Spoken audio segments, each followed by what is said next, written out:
दिल्ली से शामली आने का आपका क्या डिसीजन, क्यों लिया आपने या किन परिस्थितियों में लिया? परिस्थितियां कुछ नहीं थी, बस मैरिज हुई मेरी शामली में, इस रीजन से मुझे शामली शिफ्ट होना पड़ा। आपकी फर्स्ट क्लाइंट या आपकी फर्स्ट अर्निंग क्या रही थी एंड घर पे क्या रिस्पॉन्स रहा उसका? देखो, घर वालों को अर्निंग से सच कोई भी मतलब नहीं था, उनको ये था कि कुछ कर रही है अपनी लाइफ में। अगर आप लोगों को सजेस्ट करो कि आप फेस लुक्स बाय हिमांशी को चूज करो तो उनको क्यों चूज करना चाहिए, कैसे कन्विंस करोगे? क्योंकि हमें चूज करने के लिए बहुत सारे रीजन है क्लाइंट्स के पास। अच्छा, आपने एक दिन में मैक्सिमम कितनी ब्राइड्स रेडी की होंगी? मैंने 8 to 10 ब्राइड्स की हैं इन वन डे।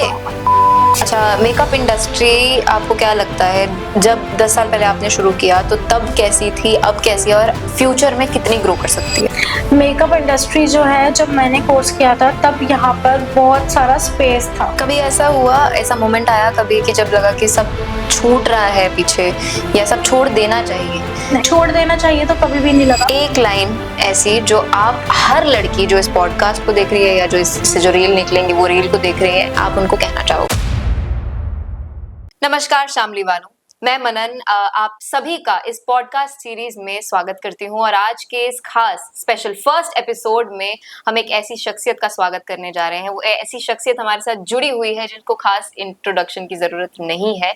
हमारे साथ मौजूद है फेस लुक्स बाय हिमांशी की ओनर मिसेज हिमांशी, जो सिर्फ एक मेकअप आर्टिस्ट नहीं है, वो सिर्फ मेकअप नहीं करती, उन्होंने कई लड़कियों के सपनों को एक दिशा दिखाई है, कई स्टूडेंट्स को अपनी खुद की आइडेंटिटी दी है और कई ब्राइड्स के खूबसूरत दिन को और भी बहुत खूबसूरत बनाया है। हिमांशी जी, हम बहुत सौभाग्यशाली हैं कि आप हमारे साथ हमारे पहले एपिसोड में जुड़ी। थैंक यू सो मच, आपने हमें ये opportunity the. Thank you ma'am. मैं सभी को ये बताना चाहूंगी कि ये एपिसोड सिर्फ मेकअप तक सीमित नहीं रहेगा।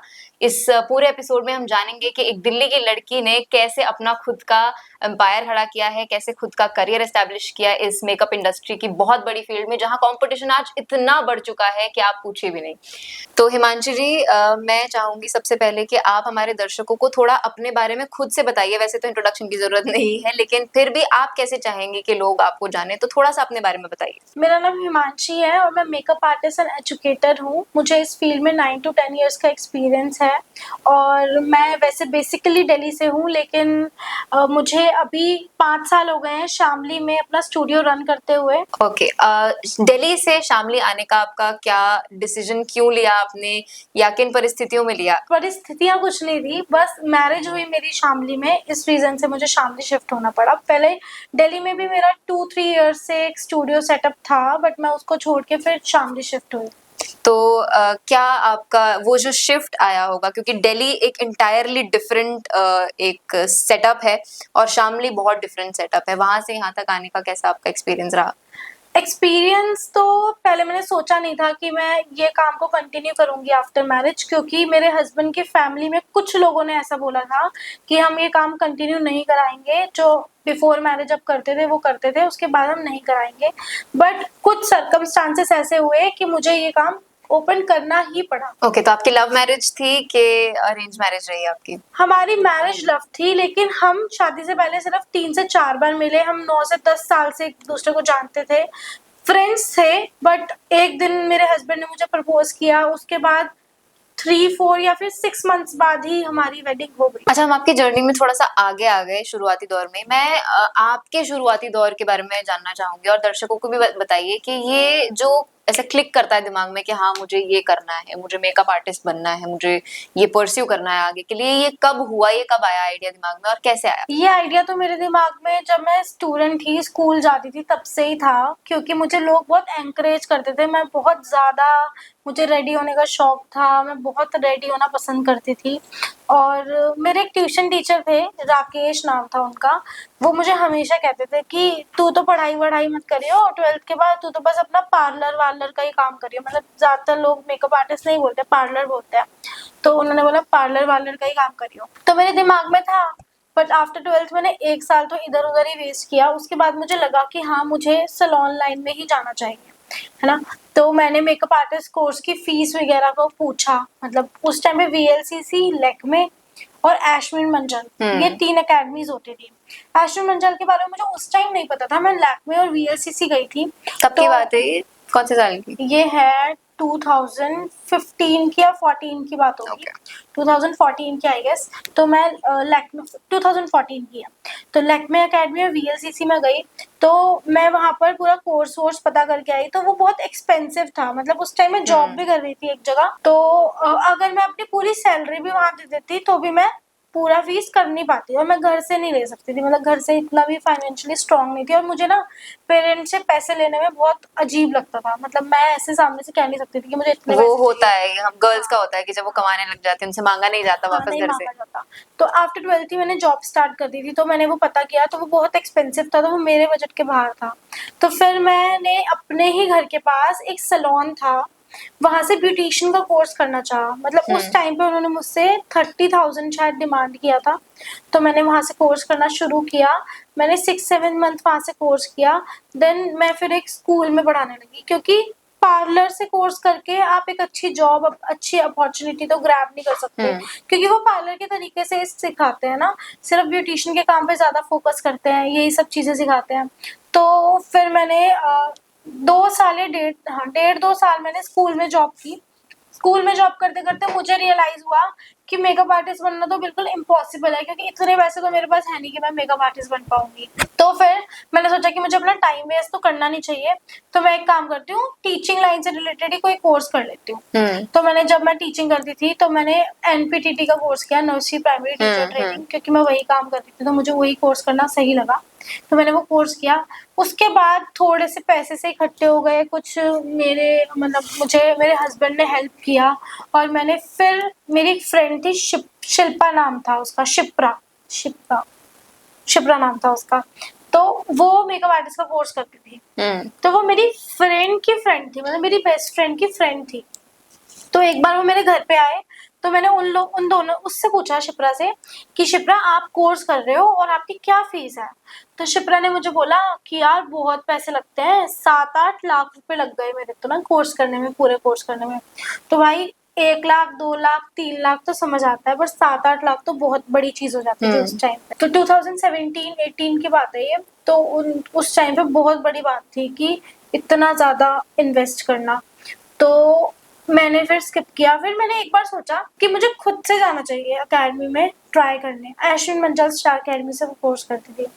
तो फिर मैं खुद से गई। फिर मुझे पता चला कि 2.5-3 लाख फीस है विद जीएसटी।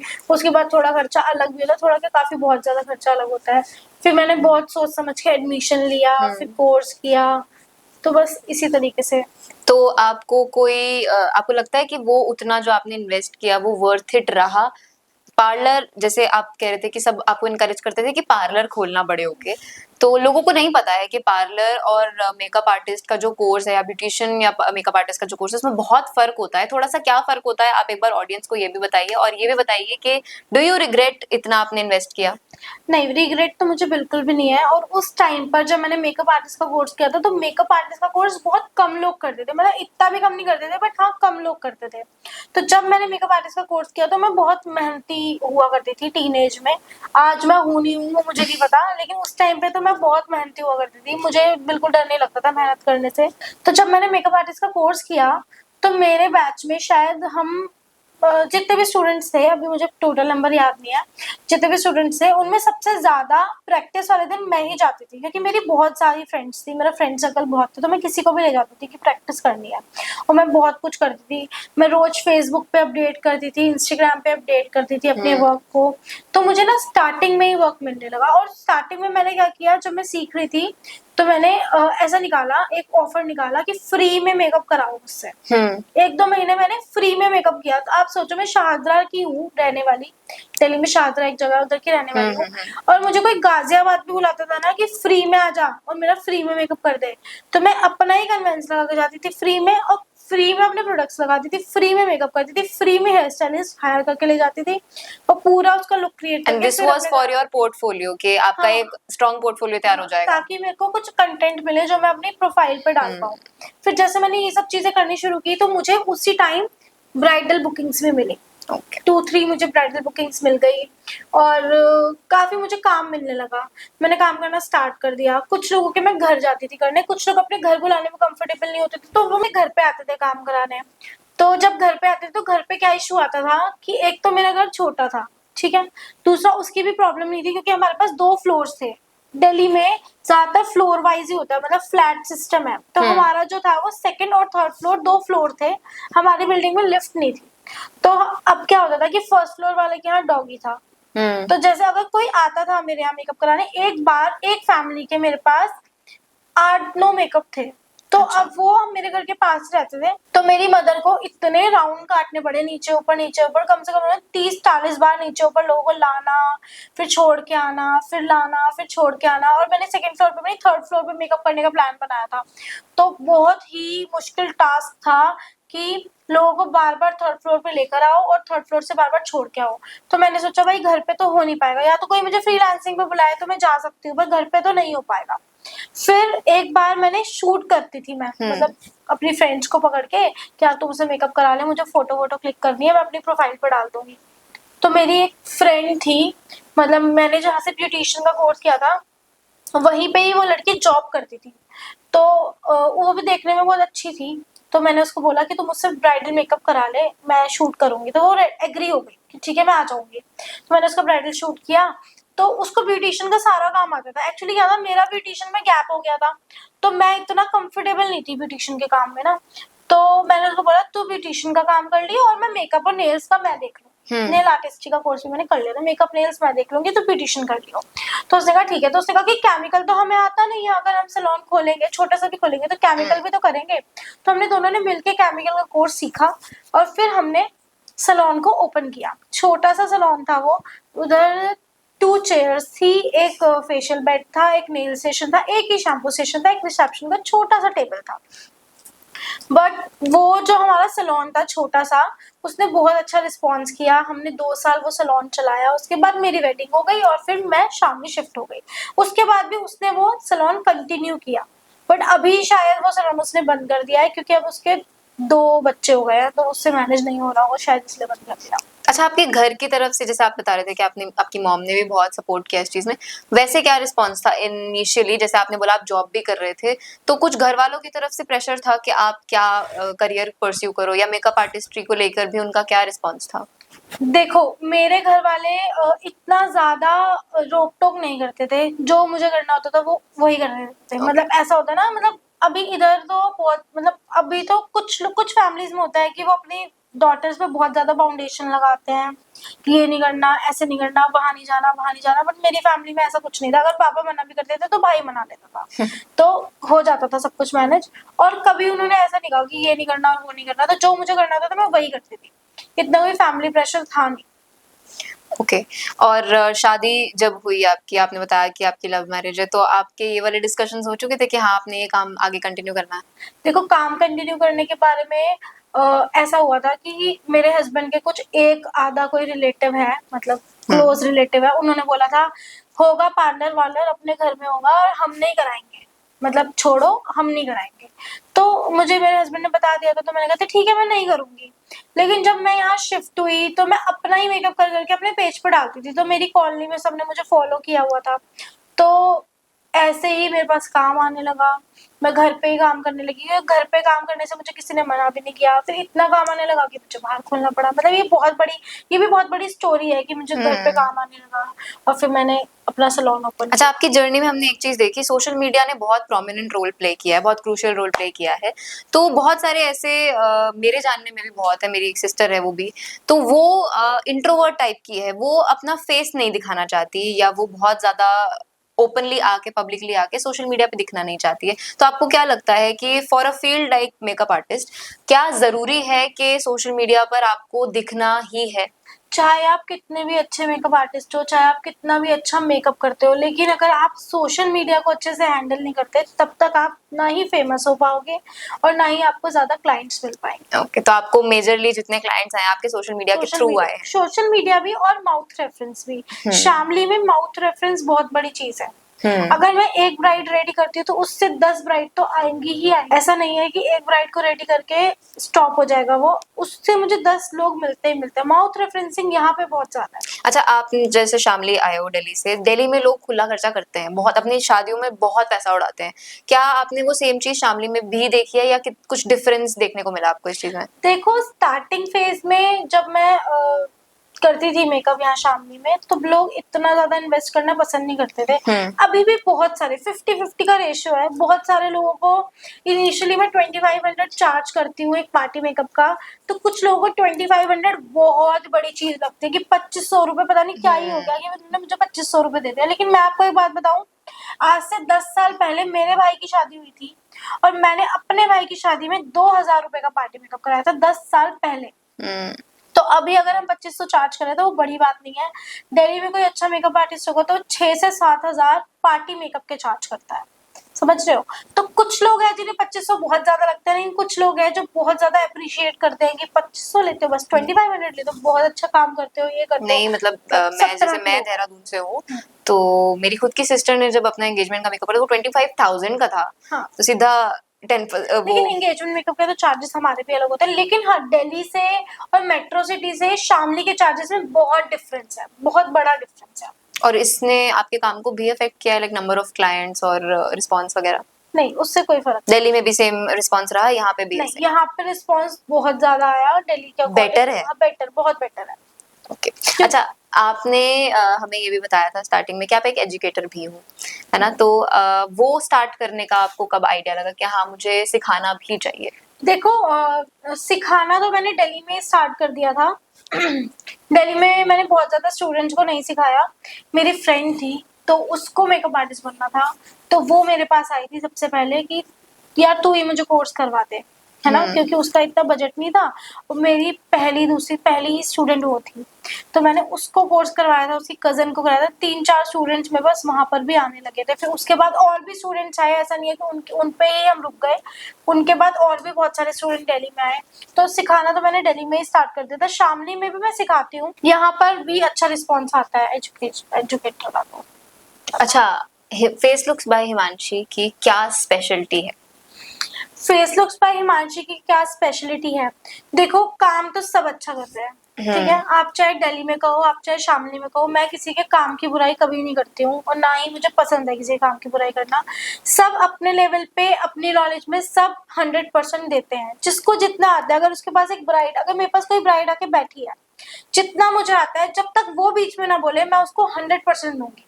अगर क्लाइंट ही चाहता है कि मुझे ऐसा नहीं ऐसा चाहिए, तो वो तो हम उसके अकॉर्डिंग करके देखें। अगर मेरे पास भी क्लाइंट आके मुझे कहे कि मुझे अच्छे से अच्छा कर दो, तो मैं उसको 100% दूंगी। तो मुझे लगता है कि सभी लोग ये सोचते होंगे कि क्लाइंट चाहे 500 का है चाहे 5000 का है, उसको हमें बेस्ट ही देना है, 100% ही देना है। तो जैसे कि मैंने आपको बताया कि काम सभी लोग अच्छा करते हैं, बट मुझे ऐसा लगता है कि मैंने अपने स्टाफ को भी इसी तरह से ट्रेन किया है और मैं भी इसी तरह से चलती हूँ कि हम क्लाइंट के साथ बहुत ही हम्बल नेचर के साथ रहते हैं। अगर क्लाइंट हमें एक बात बोलता भी है तो हम उसकी बात सुनते हैं। बट मैंने ये सुना है कि बहुत सारे मेकअप आर्टिस्ट बहुत ही ज्यादा एग्रेसिव होते हैं, वो किसी की बात को सुनना नहीं चाहते, एरोगेंट होते हैं। हाँ, एरोगेंट होते हैं। मेकअप आर्टिस्ट की आप एक क्वालिटी मान लो, मतलब आप कुछ भी मान लो कि वो लोग थोड़े से एरोगेंट होते हैं, बट हमारे अंदर ये क्वालिटी नहीं है। हम बहुत ही हम्बल नेचर के साथ किसी के साथ काम करते हैं।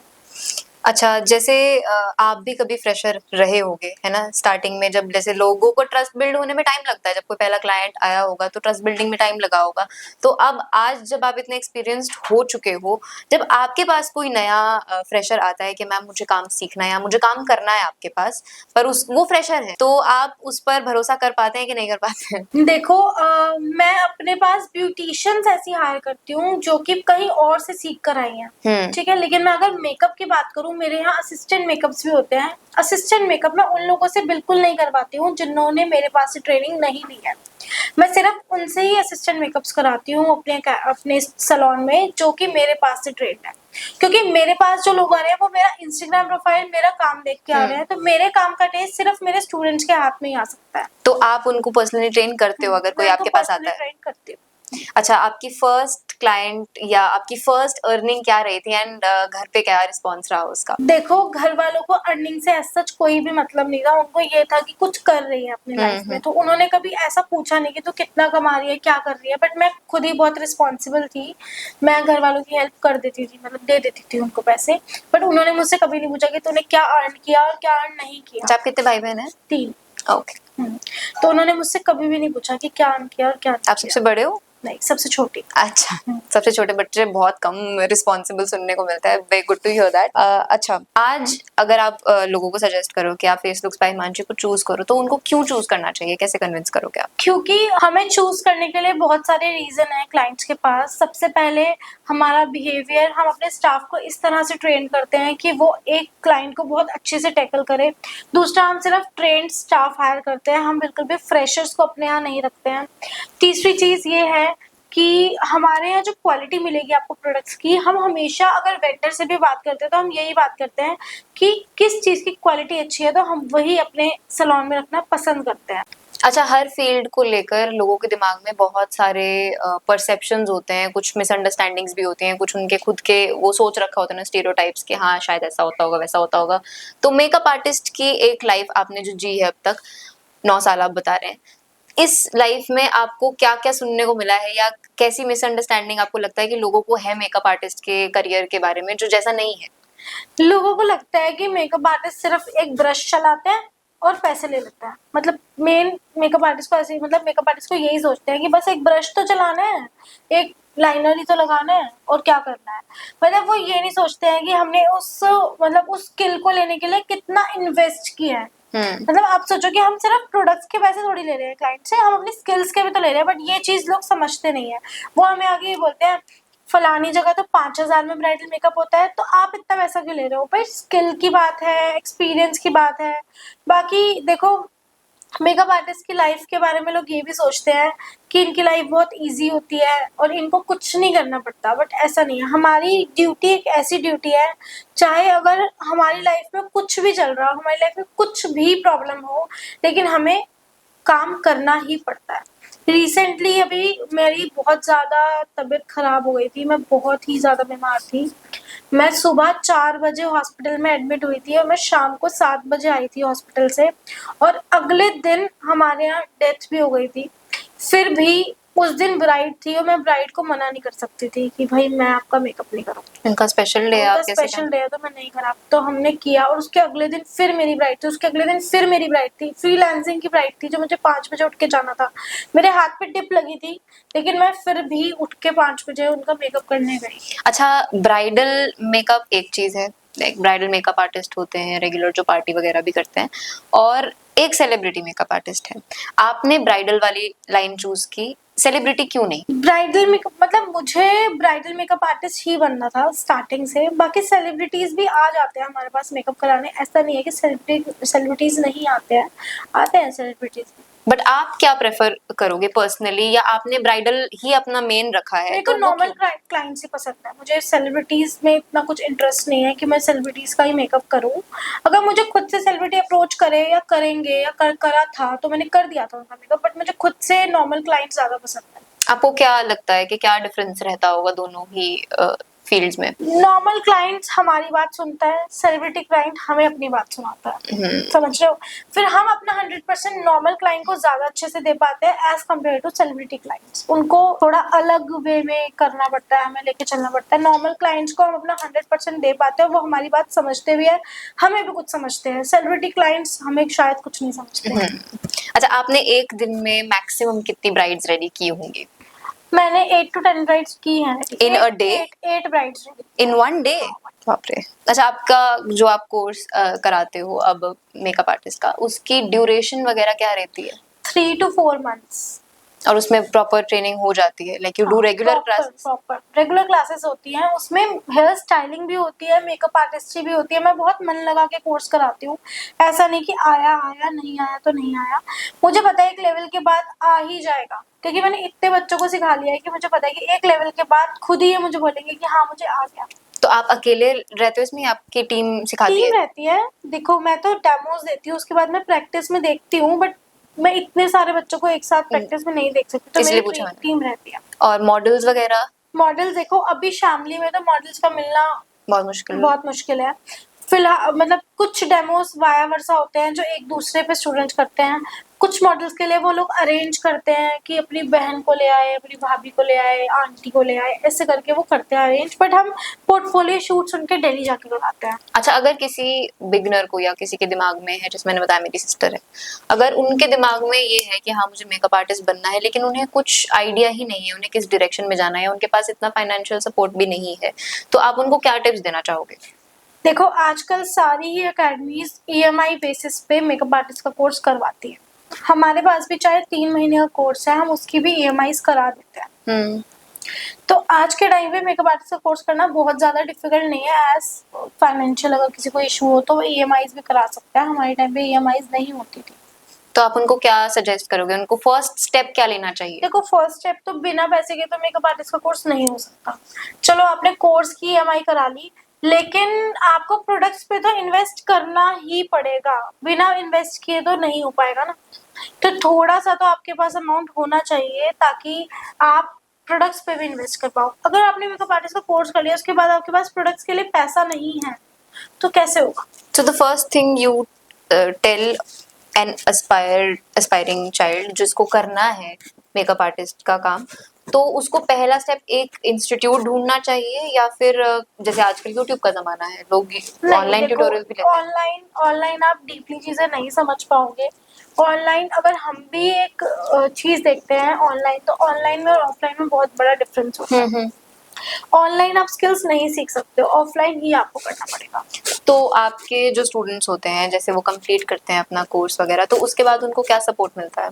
उसके बाद देखो अभी मेरे पास, मैंने आपको बताया कि जितने भी मेरे पास असिस्टेंट मेकअप्स होते हैं वो मैं अपने ट्रेंड लोगों से ही कराती हूँ। सो आफ्टर कोर्स मैं स्टूडेंट्स को अपने पास इंटर्नशिप के लिए रखती हूँ। 1-1.5 महीना मैं उनको देखती हूँ कि वो कितना एब्जॉर्व कर रहे हैं, कितना ऑब्जर्व कर रहे हैं मुझे कि मैं क्या कर रही हूँ क्या नहीं कर रही हूँ।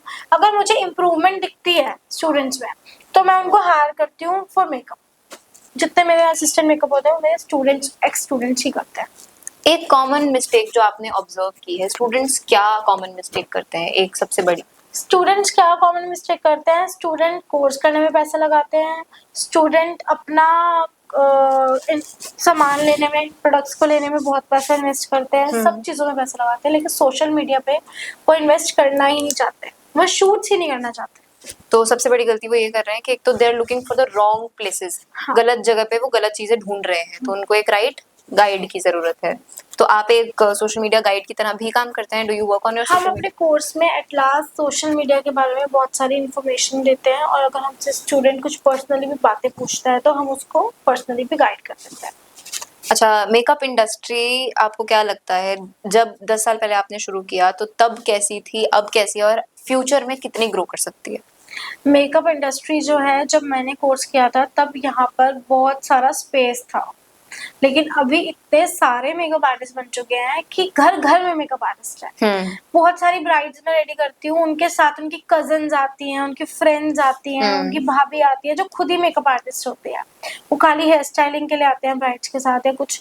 और हाँ, सभी अच्छा मेकअप करते हैं। मैंने आपको पहले भी कहा कि अगर कोई मेकअप करता है, कोई भी किसी के पास कोई स्किल है, तो वो अपना 100% ही देता है।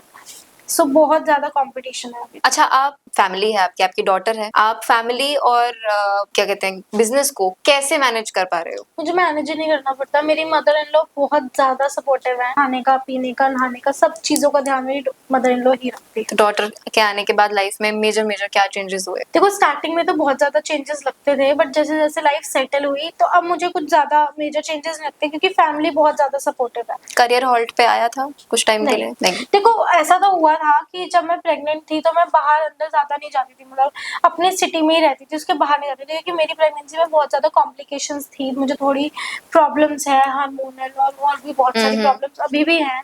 तो उस टाइम में 1-1.5 साल बिल्कुल भी बाहर नहीं गई, मैंने न्यू अपडेट्स नहीं किए। तो मुझे ऐसा फील हुआ अपनी डॉटर के होने के बाद कि मैं थोड़ा सा कंपटीशन में पीछे जा रही हूँ, बैक जा रही हूँ। लेकिन हाँ, मेरे हस्बैंड की हेल्प से और सपोर्ट से मैंने उसको फिर से रिकवर कर लिया। कभी ऐसा हुआ, ऐसा मोमेंट आया कभी कि जब लगा कि सब छूट रहा है पीछे, या सब छोड़ देना चाहिए? नहीं, छोड़ देना चाहिए तो कभी भी नहीं लगा, लेकिन छूट रहा है वो तब भी लगा था जब प्रेगनेंसी के बाद, जब मैंने दोबारा मैं कम बैक किया, वापस आई। मतलब 2 मंथ्स का तो मुझे गैप हो ही गया था। 2 मंथ्स भी नहीं हुआ था वैसे। जिस दिन मेरी डॉटर हुई उससे 2 दिन पहले भी मैंने काम किया, मेकअप किया। 2 दिन पहले इतनी बारिश थी, हमारे गली में पानी भर गया था। मतलब पंजाबी कॉलोनी में, शामली में गली में पानी भर जाता है।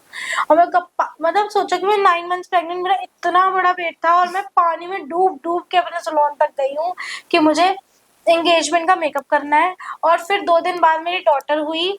डॉटर के होने के 39 या 40 डेज के बाद ही मैं सैलून चली गई थी। मतलब मैंने ब्रेक नहीं लिया।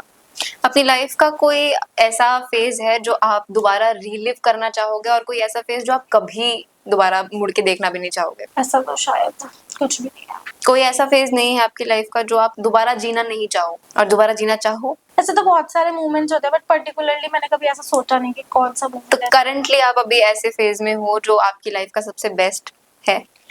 हाँ, बहुत मतलब अच्छा फेज चल रहा है अभी, क्योंकि ग्रोइंग फेज है ना। आप ये भी नहीं कह सकते कि बिल्कुल ग्रो कर चुके हैं, अभी ग्रोइंग है, हम ग्रो कर रहे हैं। और अपना ग्रो करने के लिए हम जितनी मेहनत शायद हम कर रहे हैं उतनी मेहनत मेरे आसपास तो कोई भी नहीं कर रहा।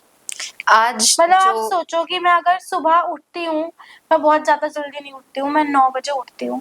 तो 9 बजे से लेके रात के 10 बजे तक सिर्फ हम काम ही करते हैं। लोगों को लगता होगा कि हम खाली बैठते हैं, लेकिन हम काम ही करते हैं। चाहे मेरे पास 2 लोगों का स्टाफ है, लेकिन बहुत सारी चीजें हैं कि वो मैं और मेरे हस्बैंड दोनों मिलकर करते हैं। सिर्फ मैं, एक तो ये बात है कि इस जर्नी में और इस चीज में सिर्फ मैं मेहनत नहीं कर रही हूँ, मेरे साथ मेरे हस्बैंड पूरी मेहनत कर रहे हैं, शायद मेरे से ज्यादा मेहनत करते हैं। जितनी भी चीजें हम करते हैं, जितना भी हम ऑनलाइन चीजें देखते हैं, उसमें मुझसे ज्यादा मेहनत उसकी रहती है। तो इसमें तो फिर काम को लेके ऐसा भी नहीं होता ना कि हम सिर्फ काम ही कर रहे हैं, फिर तो काम एंजॉयमेंट बन जाता है जब आपका पार्टनर ही आपके साथ होता है। तो हाँ। आज वाली जो हिमांशी है, अगर वो आज से 10 साल पहले या आज से कुछ साल पहले की हिमांशी को कोई एडवाइस देना चाहे तो वो क्या हो? कुछ साल पहले मैंने अपना बहुत सारा टाइम वेस्ट किया, है ना। जब मेरी शादी नहीं हुई थी, मतलब जब वेडिंग नहीं हुई थी, तब मैं बहुत ज्यादा घूमने में, इधर जाने में, उधर जाने में, इसमें ज्यादा फोकस करती थी एज कम्पेयर टू मेरे करियर पे।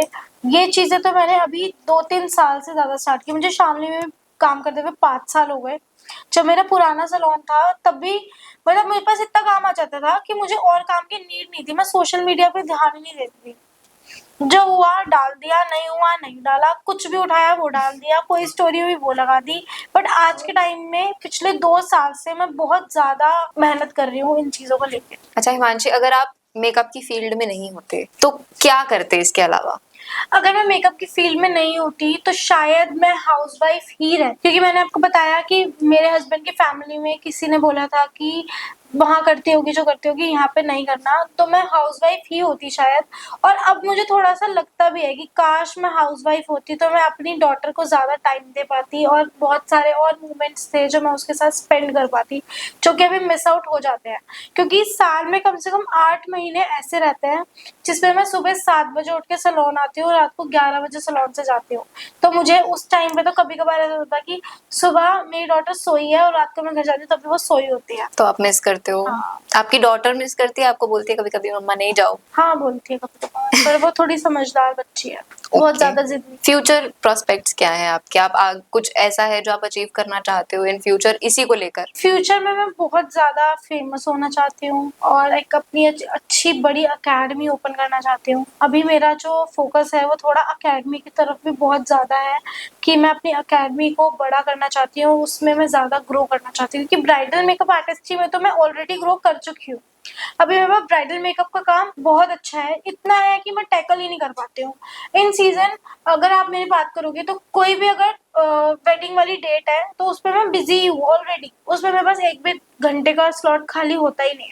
तो ब्राइडल मेकअप आर्टिस्ट्री वाले उसमें तो फेज में तो मैं ग्रो कर चुकी हूँ, बट मुझे मेकअप एजुकेटर की तरह ग्रो करना है। अच्छा, आपने बताया आप कुछ टाइम हाउसवाइफ भी थे, है ना? कुछ जब टाइम आप नहीं, बस 3-4 महीने। तो आपने वो फेज भी देखा है, आपने लेकिन वर्क वुमन वाला फेज भी देखा है। तो आप क्या लोगों को मैसेज देना चाहोगे कि लोगों को बहुत परसेप्शंस हाउसवाइफ को लेकर भी हैं कि हाउसवाइफ नहीं काम वाम करती, तो आपका क्या एक्सपीरियंस रहा है? देखो, जब मैं हाउसवाइफ थी तब भी मेरे ऊपर घर के काम का तो कोई बर्डन था ही नहीं। है ना? बिल्कुल भी घर के काम का बर्डन नहीं था क्योंकि हमारे घर पे इनिशियल चीज़ों के लिए मेड है और फूड जितना भी हम लोगों के यहाँ खाना बनता है वो सब मेरी मदर इन लॉ ही बनाती है। सो उनको मुझे बोलती भी नहीं है कभी काम करने के लिए, मैं करती भी हूँ तो वो यही रहता है उनका कि मैं ही कर लूँगी, तू रहने दे। लेकिन जब मैं अपनी मदर इन लॉ को और अपनी मदर को देखती हूँ तो मुझे ऐसा लगता है कि हाउसवाइफ बनना बहुत ही बड़ा टास्क है। एक तो उनके काम को एप्रिशिएट नहीं किया जाता, है ना? बस भी ये बोल देते हैं, करते क्या हो पूरे दिन में? मतलब समझ रहे हो? कि बहुत सारे लोग हमारे घर में भी है, वो बोलते हैं, क्या करते हो पूरे दिन? बट उनसे पूछो कि वो पूरे दिन काम करती है, उसका एप्रिशिएशन भी नहीं मिलता, उसकी सैलरी भी नहीं मिलती, कुछ भी नहीं मिलता। मतलब मुझे लगता है कि हाउसवाइफ बनना वर्किंग वूमेन होने से भी बहुत बड़ा काम है। मैं पर्सनली भी बिलीव करती हूँ क्योंकि मुझे नहीं लगता मैं कभी उनकी तरह घर संभाल पाऊंगी मुझे भी जैसे नहीं वो लगता, संभालते मुझे हैं। भी नहीं लगता। आप मैं आपको एक बात बताऊँ, मुझे रोटी भी बनानी नहीं आती। सेम। सेम मतलब मेरी मदर ने भी मुझसे कभी किचन में काम नहीं करवाया, सेम मेरी मदर इन लॉ ने भी मुझसे किचन में कोई काम नहीं कराया, तो मुझे रोटी भी बनानी नहीं आती। तो मुझे तो वो बहुत ही हार्ड टास्क लगता है कि हाउसवाइफ कोई कैसे बन सकता है, मतलब बहुत अंडर अप्रिशिएटेड बहुत ही काम ज्यादा है। सेक्रीफाइस करने पड़ते हैं हाउसवाइफ बनने। और पर्सनली शायद सारी लड़कियां जो आजकल की हैं वो बाहर काम करना भी इसलिए चाह रही हैं क्योंकि जब बाहर काम करने कोई जाता है ना, जैसे उनका बेटा बाहर काम करने जाता है, लड़के जाते थे पहले, तो वो मिलती है ज्यादा कि हाँ थक के आया है, बाहर से काम करके आया है, तो हर लड़की को भी अब वही चाहिए और मिलता भी है। जब से मैंने जॉब करना स्टार्ट किया था मेरे को भी ऐसे ही था कि थक के आई है लड़की घर, लेकिन जो सारा दिन घर में रहता है उनके लिए यही बोला जाता है कि हाँ, किया करते क्या क्या? सारा दिन। अच्छा, हमने बहुत आपकी जर्नी की बातें की। अब हम कुछ मेकअप को लेके आपसे कुछ मिथ वर्सेस फैक्ट एक गेम खेलेंगे हम। हमारे पास कुछ स्टेटमेंट्स हैं, आप बताना कि वो मिथ है या फैक्ट है। अच्छा, डेली स्किन जो डेली मेकअप होता है वो स्किन को डैमेज करता है, क्या ये मिथ है या फैक्ट है? फैक्ट। तो जो जिनको रेगुलर जिनका काम रहता है मेकअप वगैरह इंडस्ट्री से रिलेटेड, जैसे एक्टर्स हैं, तो उनके लिए क्या एडवाइस रहती है? उनके लिए क्या होता है कि वो अपना स्किन केयर बहुत अच्छे से फॉलो करते हैं। अगर आप रेगुलर मेकअप करते हो, स्किन केयर अच्छे से फॉलो नहीं करते हो, तो आपको बहुत ज्यादा प्रॉब्लम आ सकती है स्किन को लेके। मेरे साथ खुद भी होता है, जब मेरे शूट्स रेगुलर होते हैं तो मुझे रेगुलर मेकअप करना पड़ता है, और कभी कभार अगर मैं ओवरनाइट मेकअप रख लूँ या फिर मेकअप को हटाने पे ध्यान ना दूँ, तो फिर मेरे साथ भी होता है कि मुझे स्किन पे ब्रेकआउट्स हो जाते हैं। अभी कुछ टाइम पहले ही मेरी स्किन बहुत ज्यादा सेंसिटिव हो गई थी, तो समर सीजन है, दूसरा मेकअप्स करते हैं, तो बहुत सेंसिटिव हो गई थी स्किन। अच्छा, एक्सपेंसिव प्रोडक्ट्स ही बेस्ट होते हैं? ऐसा कुछ नहीं है, आपको काम करना आना चाहिए। प्रोडक्ट्स सभी अच्छे होते हैं, आप सबसे अच्छा काम निकाल सकते हो, बट हाँ, एक्सपेंसिव प्रोडक्ट्स में ज़्यादा फिनिशिंग, ज़्यादा ग्रेस होती है, ये बात तो फैक्ट है। अच्छा, ये तो मिथ मैंने बहुत सुना है, फेयर स्किन पर ही मेकअप अच्छा लगता है। फेयर स्किन पे मेकअप अच्छा नहीं लगता है, सुंदर स्किन पे, मतलब स्किन अच्छी होनी चाहिए, स्किन फ्लॉलेस होनी चाहिए, स्किन अच्छी होनी चाहिए, फीचर्स अच्छे होने चाहिए। आप सोचो कि एक बहुत ही गोरी लड़की आ गई और उसके बहुत ज्यादा एक्ने है, पिट्स है, उसकी आईज बहुत छोटी है, लिप्स बहुत छोटे हैं, तो आप उस पर काम कैसे करोगे? नहीं, कई लोग ये भी बोलते हैं कि मेकअप करने के बाद लोग काले लगते हैं, इज दैट ट्रू? हाँ, तो वो तो मेकअप आर्टिस्ट की कमी है ना कि वो उनको काला बना रहा है। ओके, मेकअप सिर्फ लड़कियों के लिए होता है, क्या ये मिथ है या फैक्ट है?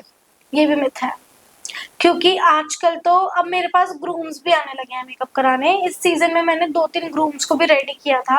सो ग्रूम्स के लिए भी मेकअप उतना ही इम्पोर्टेंट है जितना ब्राइड्स के लिए इम्पोर्टेंट है, क्योंकि मेकअप देखो, मेकअप आपको परमानेंटली सुंदर तो नहीं बना देता है या परमानेंटली ब्यूटीफुल तो नहीं बनाता है, सब लोग सुंदर होते हैं, बट मेकअप से क्या होता है, मेकअप से फोटोज वीडियोस ज्यादा ग्रेसफुल आते हैं, इनहेंस हाँ करता है वो। इनहेंस हो जाती है।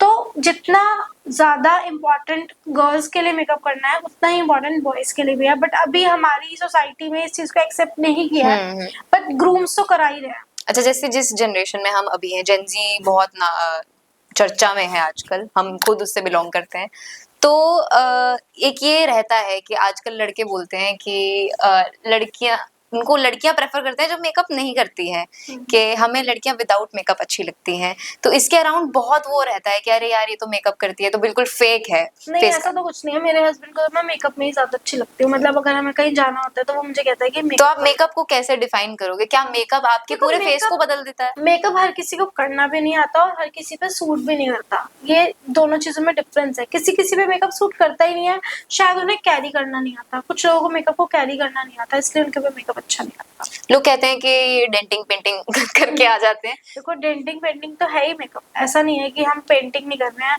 मतलब स्टार्टिंग में जब मैं मेकअप आर्टिस्ट बनी थी तो मुझे लगता है कि हाँ मैं मेकअप कर रही हूँ। जब मैं बल्क में बहुत सारे मेकअप करती हूँ तो मुझे लगता है कि सबका फेस एक कैनवस है और हम कैनवस पे एक आर्ट को क्रिएट कर रहे हैं। तो डेंटिंग पेंटिंग तो है ही, चाहे वो मजाक में बोले चाहे कोई कुछ भी बोले, पर होती तो वो डेंटिंग पेंटिंग की है, क्योंकि फेस तो कैनवस है ना, हम उस पर क्रिएट कर रहे हैं चीजें।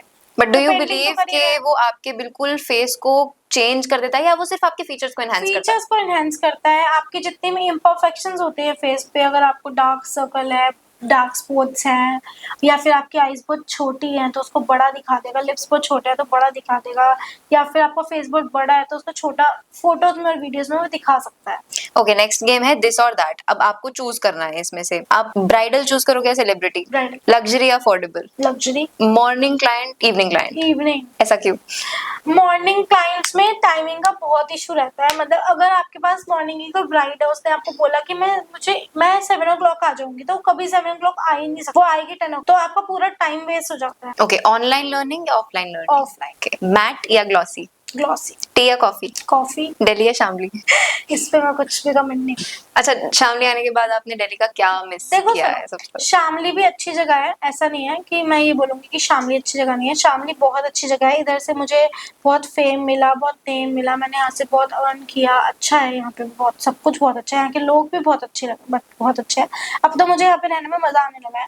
बट हाँ, कुछ चीजें हैं जो मैं मिस करती हूँ दिल्ली के बारे में। यहाँ पे जो लाइफ है वो थोड़ी सी बोरिंग है, स्लो है। स्लो भी है और बोरिंग भी है। मतलब यहाँ पे अगर आपको एंजॉय करना हो तो आप कहाँ जाओगे? अब यहाँ पे इतनी सारी चीजें नहीं है। दिल्ली हैपनिंग है थोड़ा सा। थोड़ा नहीं, बहुत ज्यादा, यहाँ के अकॉर्डिंग बहुत ज्यादा। यहाँ पर हर चीज को सोच समझ के करना पड़ता है, वहाँ पे इतना कुछ सोचना समझना पड़ता नहीं है चीज। और दिल्ली को छोड़ने के पर्क्स क्या रहे आपको? शामली के कुछ फायदे क्या मिले? बस थोड़ा फेम ज्यादा मिला यहाँ पे, मैं काम को लेके ज्यादा फोकस्ड हुई, ये सब चीज। आपको लगा कि दिल्ली में कंपटीशन ज्यादा था, शामली में थोड़ा देखो कम था? कंपटीशन तो हर जगह ज्यादा है, ऐसा नहीं है कि शामली में कंपटीशन नहीं है। शामली में भी बहुत सारे मेकअप आर्टिस्ट है, सब अपना काम अच्छे से कर रहे हैं, लेकिन हर कोई ठीक तरह से अपना काम नहीं कर रहा है। सब लोग सोशल मीडिया पे इतना ध्यान नहीं दे रहे हैं, अपनी प्रोफाइल पे इतना ध्यान नहीं दे रहे हैं, तो इसलिए वो थोड़ा सा हमसे आगे पीछे है, बस उससे अलावा कुछ नहीं है। अच्छा, ब्राइडल मेकअप या पार्टी मेकअप? Bridal makeup. मजा आता है करने में? इंस्टाग्राम रील्स या यूट्यूब? इंस्टाग्राम। सॉफ्ट ग्लैम या बोल्ड ग्लैम? बोल्ड। ऐसा क्यों?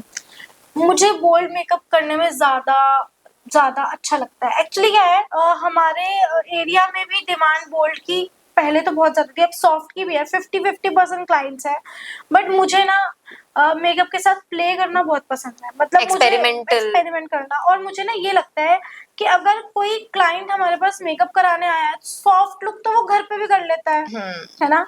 अगर वो अच्छा सा, अगर हम उसको आई मेकअप देते हैं, अच्छा सा हम उसको हाईलाइटिंग वाईलाइटिंग करके अच्छा सा कुछ बढ़िया मेकअप देते हैं, तो वो ज्यादा बेनिफिट है उसके लिए। हल्का फुल्का मेकअप तो सब यूट्यूब से सीख गए हैं, सबके पास प्रोडक्ट है, सब कर रहे हैं। हल्का मेकअप, सॉफ्ट मेकअप तो घर पे भी, भाई लिपस्टिक, लाइनर और हल्का सा शेडो तो सब लगा लेते हैं घर पे। अगर वो हमारे पास आ रहे हैं तो हम उसको कुछ तो करके दें। ऑल्दो आजकल बहुत ट्रेंड चल गया है कि हर ब्राइड को न्यूड मेकअप चाहिए, नहीं, सटल। नहीं, देखो soft subtle makeup, soft makeup, हल्का, इसमें ना बहुत ज्यादा मिथ है कि ग्लैम मेकअप जो है वो केकी होता है या फिर वो बहुत ज्यादा होता है ना। अब ग्लैम मेकअप का मतलब है ग्लैम आईज करना, ग्लैम लिप्स करना, ठीक है। और सॉफ्ट मेकअप का मतलब, मेरे हिसाब से सॉफ्ट मेकअप का मतलब है कि कलर्स को सॉफ्ट रखना। समझो, कलर्स को बहुत सॉफ्ट रखना। तो पर वो तो पर्सन बेस वगैरह सब सेम रहता है। हाँ, बेस वगैरह सब सेम रहता है। वो तो पर्सन टू पर्सन डिसाइड, मतलब वेरी करता है कि कोई बहुत ही सॉफ्ट लाइट कलर्स को चाहता है और कोई अच्छे बोल्ड कलर को चाहता है। अब हमारी शामली में न्यूड मेकअप अगर हमें देना हो किसी ब्राइड को, तो कहेंगे हाँ हाँ न्यूड मेकअप चाहिए तो लिपस्टिक तो मुझे डार्क ही चाहिए। तो जब डार्क लिपस्टिक चाहिए तो फिर न्यूड मेकअप कैसे बोल्ड हो गया वो। बोल्ड हो गया। ग्लिटरी आईज चाहिए, डार्क लिपस्टिक चाहिए, तो न्यूड मेकअप कैसे हो जाएगा? और अगर मेरे पास 100 ब्राइड्स आती हैं, 100 में से 95 ब्राइड्स ग्लिटरी आईज और डार्क लिप्स ही मांगती है। तो वेडिंग डे है, कुछ तो डिफरेंट कुछ चाहिए। तो डिफरेंट चाहिए कि लाइट लिपस्टिक तो वो हमेशा से ही लगा रहे हैं, तो फिर भी हम उसको कन्विंस करते हैं न्यूड लिपस्टिक के लिए। मैं डार्क लिपस्टिक लगाना प्रेफर नहीं करती, खुद को भी नहीं और क्लाइंट्स को भी नहीं। अगर आपको अपने आप को एक वर्ड में डिस्क्राइब करना हो, क्या करोगे? एक वर्ड में, लर्नर। क्योंकि एजुकेटर तो मैं हुई, सिखा तो मैं रही हूँ, लेकिन रोज मैं नई नई चीजें भी सीखती हूँ। और सीखना कभी खत्म नहीं होता। अच्छा, एक मेकअप प्रोडक्ट जिसके बिना काम चल ही नहीं सकता। एक अनेक बहुत सारे हैं। मेकअप ब्रशेस, मतलब मेकअप ब्रशेस टूल हो गया जिसके बिना काम चल ही नहीं सकता। मतलब अगर अपना भी आप रेगुलर मेकअप करते हो तो वन थिंग जिसके बिना हो ही नहीं सकता, निकल ही नहीं सकते बाहर आप। मैं तो रेगुलरली मेकअप करती हूँ। फिर भी कोई स्किन केयर प्रोडक्ट हो सकता है, कोई भी एक प्रोडक्ट। सनस्क्रीन। सनस्क्रीन के बिना बाहर नहीं निकल सकते बिल्कुल भी, सर्दी में भी। मैं नहीं निकल सकती और किसी का मुझे पता नहीं।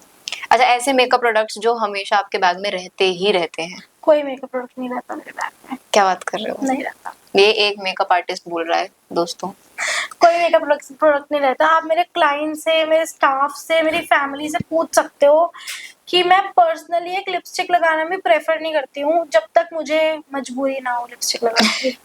मतलब मैं रेगुलर में लिपस्टिक भी नहीं लगाती हूँ, मैं बिंदी भी नहीं लगाती हूँ। मतलब मैं बहुत चमचम थी जब मैं एक छोटी एज में थी, जब मेरी वेडिंग नहीं हुई थी, जब पहले थी, तो मैं रोज ऐसी डार्क डार्क लिपस्टिक्स और लाइनर और ब्लश और ये और वो अप्लाई करना बहुत पसंद था। बट अब मैं इतने लोगों को मेकअप लगा चुकी हूँ कि मुझे खुद को मेकअप लगाने में बहुत ही ज्यादा, क्या बोलूँ, कि बहुत ही ज्यादा आलस आता है, वो मैं नहीं कर पाती। After a certain point of time हो जाता है ना, वो शौक पूरा हो जाता है वो।